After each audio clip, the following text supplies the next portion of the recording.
Hello guys, today will be the conclusion of the Amosis story. But if you're joining me for the first time and you love the true, dark and scary stories, you have just found the right channel. Welcome to the Dark Past, where I'll be bringing you one or two stories every week. So please do sit back, relax and enjoy part 2 of the possession.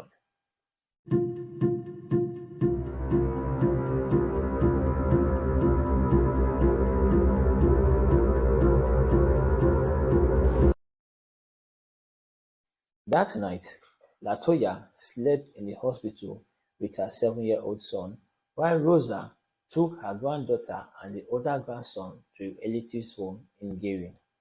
The next day was Latoya's youngest son's 8th birthday. This year's officials asked Rosa to bring the older children back to the hospital, presumably to talk more about what happened. The family celebrated the boy's birthday by singing and eating a miniature cake. Washington then told them the children wouldn't be going home. DCS took the emergency step of taking custody of the children without a court order. Both Latoya and her children were so distraught after already going through so much they didn't want to be without each other. We had already been through so much and fought so hard for our lives. It was obvious we were a team and we were beating whatever we were fighting. We made it through together as a team and they separated us, Latoya had said. On the morning of April 20th, 2012, Reverend Michael Maginot received a call from a hospital chaplain with an unusual request. He was asked to perform an exorcism on Latoya's 9-year-old son. While he didn't immediately agree to the task, he visited the Amos' home on April 22nd, 2012 and began with an interview to first rule out any odd behavior that had any natural causes. As Latoya and Rosa spent 2 hours going over their harrowing experience, a bathroom light began to flicker. Whenever Maginot would approach the light to investigate, it stopped flickering. Maginot believed the flickering to be an act of a demonic force, a force he thought might be afraid of him. As the interview went on, the blinds in the kitchen began to swing even though there were no air currents. Maginot also claimed to see wet footprints trailing throughout the living room. Latoya then complained she felt a headache.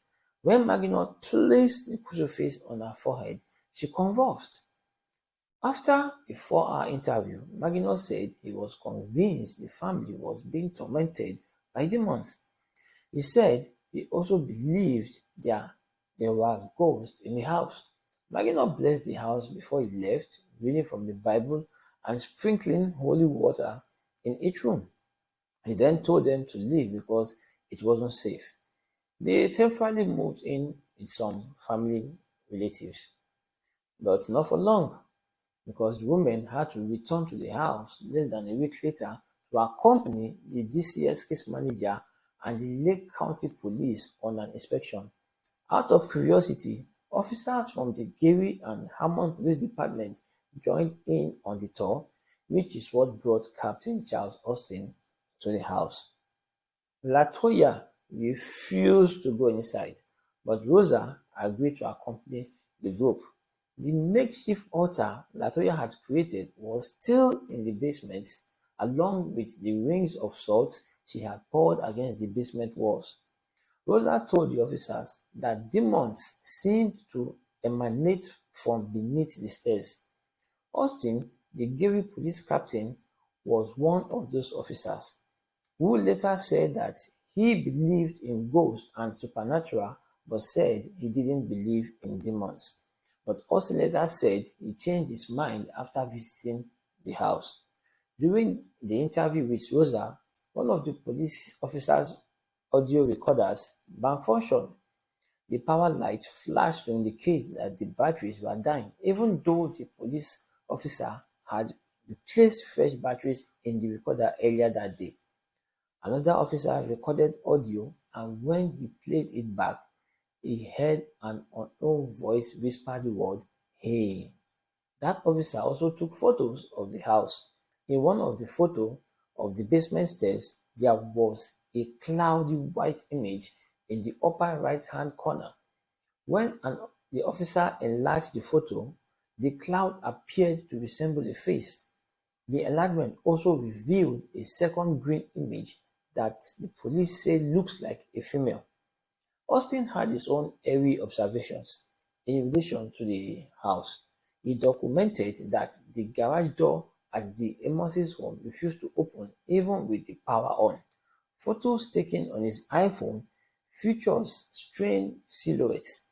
The radio in his police-issued Ford malfunctioned on the way home, and later the seat in his personal Infiniti moved forward and backwards on his own. Austin started to believe Latoya's claim of paranormal activity, but the mental health professionals evaluating Latoya and her children remained skeptical. Days later, a group of investigators larger than the first group went to the house. Rosa, Latoya, Austin, and the two other police officers from the initial visit went back to the house on the afternoon of May 10, 2012. The police officers visited after work hours. They were joined by Maginot, two Lake County officers with a police dog, and DCS family caseworker manager Samantha Illich. Illich volunteered to go in place of Washington because Washington didn't want to go back to the house again. A county police officer took his police dog around the home, but the dog didn't show any interest in any particular area, while everyone else headed to the basement.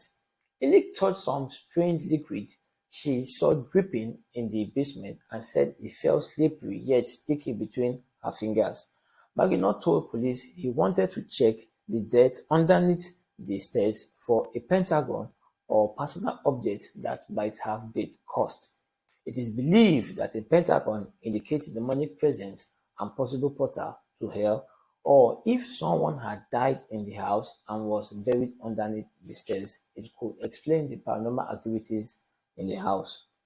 One of the police officers dug a 4-foot by 3-foot hole beneath the stairs, unearthing nothing of importance, so the officer replaced the dirt and raked it over. Maginot blessed some salt, which is believed to be a barrier to evil, and spread it under the stairs and throughout the basement.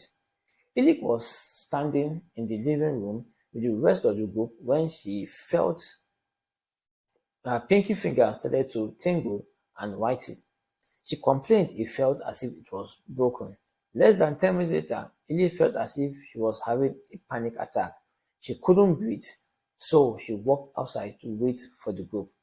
The priest, who was questioning Latoya inside the house when she was complaining of headache and shoulder pain, and went to join Illich outside. Austin left the house at nightfall. He wasn't staying in the house past dark.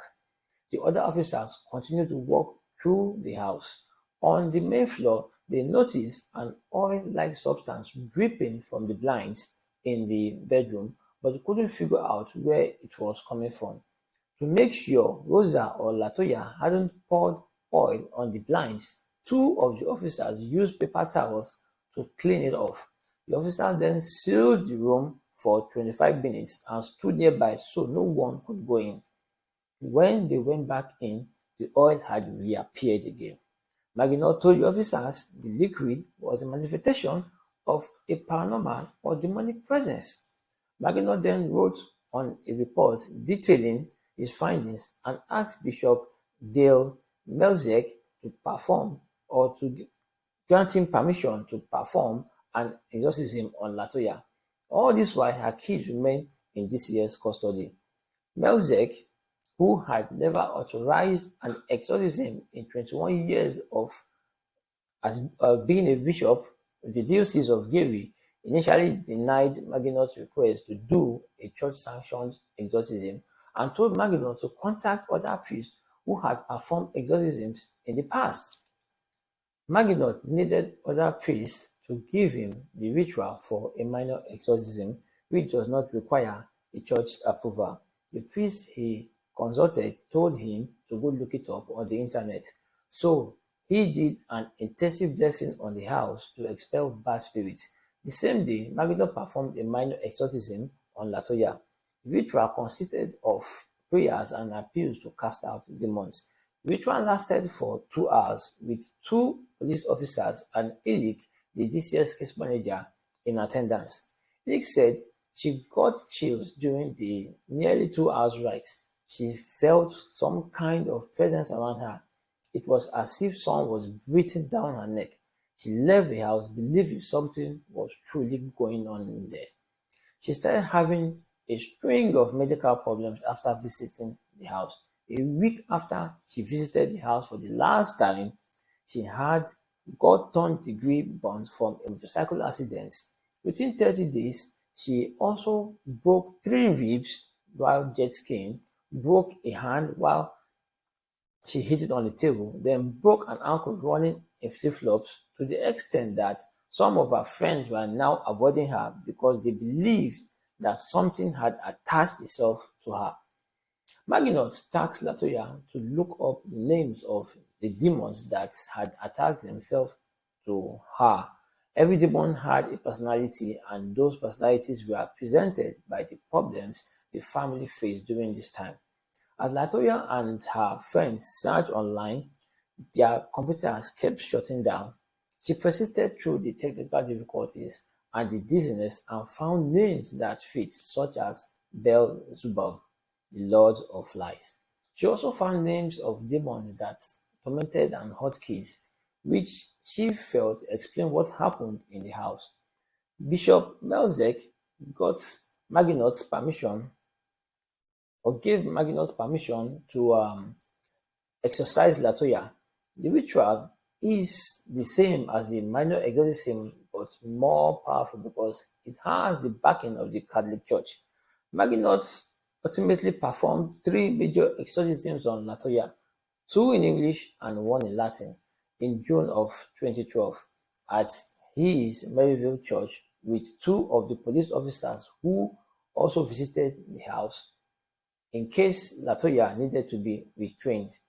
Maginot claimed he could tell how strong the demons was by how Latoya convulsed. Latoya claimed he felt as if something inside her was trying to hold on and inflict pain at the same time. She said it was so different from natural pain but felt as intense as giving birth. Eventually, Latoya fell asleep. In between the second and the third exorcism, Maginot went on a retreat. A woman who assisted Maginot with some of those exorcisms helped set up a backup plan in case Latoya had problems while Maginot was gone. The woman wrote a long demon name on a piece of paper and tucked it in an envelope. Then she surrounded it with blessed salt. If Latoya was to have problems, the woman was to burn the envelope. By this time, Latoya and her mother had moved to a new home in Indianapolis, which Maginot had blessed to prevent any further problems. One day, Latoya called Maginot while he was on his retreat, complaining of having bad dreams. So the woman was told to burn the envelope and also burn the ashes in the church bonfire. And after that, her nightmare ended. In November of 2012, after about 6 months apart, Latoya was finally reunited with her children. The children reported feeling safer in their new home. There have not been any reports of any demonic disturbances ever since. So guys, that's the end of our story. I hope you enjoyed it. If you did, please don't forget to give it a like and share it, which encourages me to bring you more interesting stories from around the world.